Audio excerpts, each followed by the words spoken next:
Now, Irish families are facing a tax hike of €3,000 a year unless new measures are introduced to curb carbon emissions. Experts say home heating and motoring costs will rise significantly. The government is legally obliged to meet reduction targets in an effort to tackle climate change. Well, joining us with that story and everything else this morning is Ellen Gunning, Director of the Irish Academy of Public Relations. Good morning to you, Ellen. Ellen, I was listening to somebody on the radio yesterday talk about this, and I know, because it gets thrown out in the media all the time, that, we're not meeting our targets and we're, in the European League table, we're bottom of it.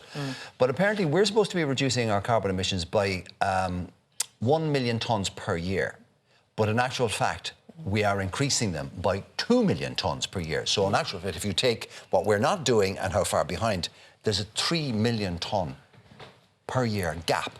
It's a massive gap, and it's the reason why they're predicting that the carbon tax will increase from €20 a tonne to €300 a tonne by 2024. It's a massive increase. This is according to research from the ESRI. If nothing is done about it, they're saying the carbon tax will be one way to try and solve the problem. And actually it's interesting because the €3,000 that Leo Varadkar told us at the weekend he was giving us back in tax will be exactly what it will cost apparently by 2030 for us to pay our carbon tax. And it really points to the fact that we're not serious about this at all. The carbon tax, I get the logic of it.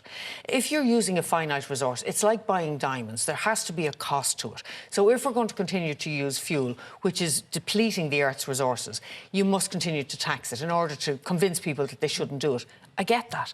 But I think the government needs to put as much money or more into the other side of it, saying, OK, let's help people to not use carbon. So we need to incentivise people to either insulate their houses, to introduce solar panel heating, to drive electric cars, all of these things, these measures that are costly. They're costly, but they save a fortune. We moved house in March. We haven't turned on the heating yet.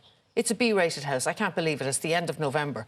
We're carbon efficient, but it's almost as a by-the-by because we haven't needed to use any fuel. I think if the government put money into that end of things, people wouldn't have to use carbon. And the other side of it is, you mentioned traffic, cars. Why aren't all our buses electric? Why isn't every taxi electric? Like, the government has ways that they can actually lead by example, but they don't seem to be doing Ellen, there's a question for you. We as a nation and our governments are obsessed with being seen as best boy in class as far as the EU is concerned. Why have we been so lax or so slow? What's the blockage? Is there a vested interest that is preventing this from happening, or is it just pure laziness? It's hard to see a vested interest if you look at public transport. Public transport surely is in the give of the government. So the government decides who creates the buses and what they will be powered by. And the government decides whether or not you get a taxi licence. So it shouldn't be a vested interest at that point. There might be in the traffic side of things or in the private commuter side of things. But it's hard to see that as well because there is a big push. What about the agricultural sector? When you start talking about the agricultural sector... See, now, there's a major vested interest. But in fairness to agriculture, if you look at the way agriculture is moving, they're moving to more efficient, they're moving to bigger tractors to plough fields that can now tell you how exactly to the millimetre you should plough them because they're becoming so efficient. Now, just to be clear, if you incentivise agriculture, they'll become more efficient as well. Just a quote from this report, from this analysis, as you said, which says, basically, if we do nothing, carbon tax, €20 a tonne going up to close to €470 a tonne by 2030. That's if agriculture emissions aren't reduced. If they are reduced at the same rate as the rest of the economy, the carbon tax will have to increase from €20 at present to €50 by 2020 and €300 by 2030. So it does seem to be pointing the finger at the agriculture sector. Well, the government has the Sustainable Energy Ireland organisation, which is there to show best practice and to show how we can do things. I think they should be using them much more to incentivise people. Did we not just have a budget in October where one of the things that was not touched, one of the things that was flagged well in advance as going to be increased was the carbon tax, and the government said, no, step back, we're not going to go near it. Mustn't affect our best boy status. What level of fines could the country be faced with? When you start getting into carbon neutral or how you need to buy carbon credits, it's going to cost us an arm and a leg. We can't afford it. We're talking about millions, billions. probably. Okay, which of course is money that will be taken out of the economy, money that will be used for, building social housing or reducing hospital waiting lists and trolleys and etc. etc. Things that we need an awful lot more. This carbon efficiency is something that would appear to be easy enough to put in place. It's policy, it's practice, it's incentive.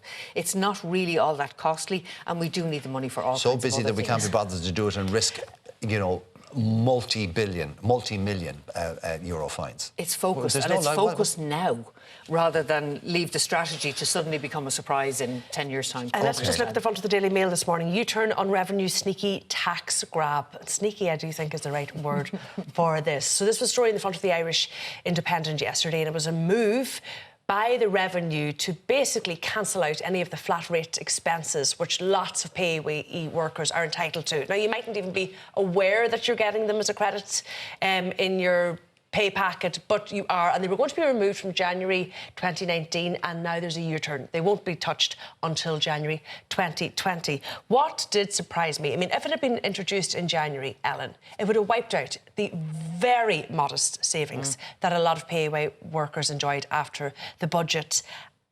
But there was very little discussion about it. There seemed to be no transparency. The government yesterday saying, we have nothing to do with this. It's up to the revenue commissioners. But now there's been this U-turn.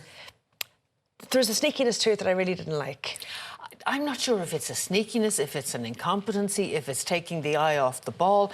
This is going after the ordinary working Joe and Josephine again and taking tiny amounts of money. I heard somebody arguing on the radio yesterday that teachers are given an allowance to compensate them for the fact that they get chalk on their clothes. And when was the last time you saw a teacher with chalk on their clothes? And I thought, oh, come on, it's pennies. It's absolute pennies in the scheme of things. And none of us are getting a huge teachers, I think it was about amount €500 a year. So if it disappeared... Oh, that's what I mean. You would I feel mean, it. in the overall scheme of things for revenue commissioners, it's tiny. To the ordinary man and woman, it makes a big difference. This is money in your pocket. Take that back, as you say. It wipes out anything that you might have achieved.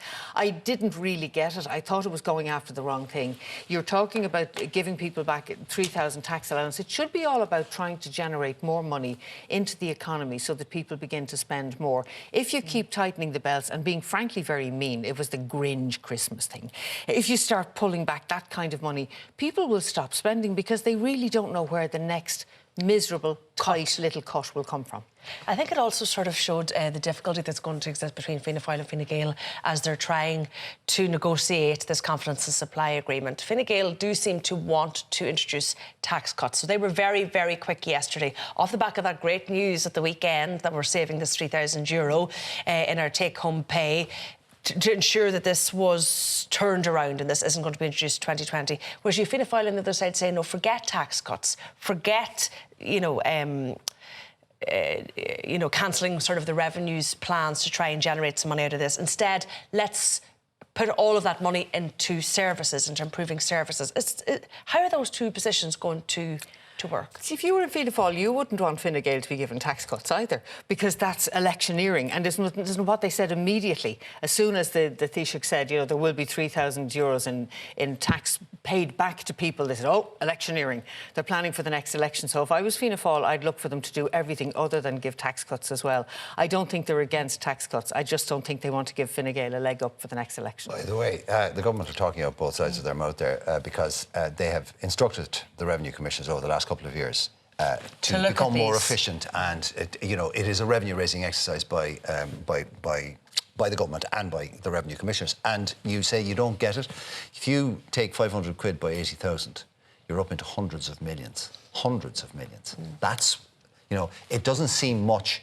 Why would they bother with 500, from you and me and whatever? But multiply that out by 80 to 100,000 and suddenly... To 300,000, yeah. Yeah, it suddenly becomes an awful lot. It's like not paying the extra pence that you owe.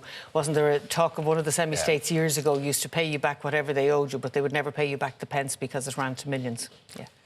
It's looking at it from a different perspective. Well, I think the word sneaky gets it. Yeah. I'm Sometimes sneaky, one word just does it. Sneaky is We live with sneaky. Underhand. Ellen, we have to leave it there, but thank you for your time this morning. Plenty more to come on the programme. We'll be back after this short break.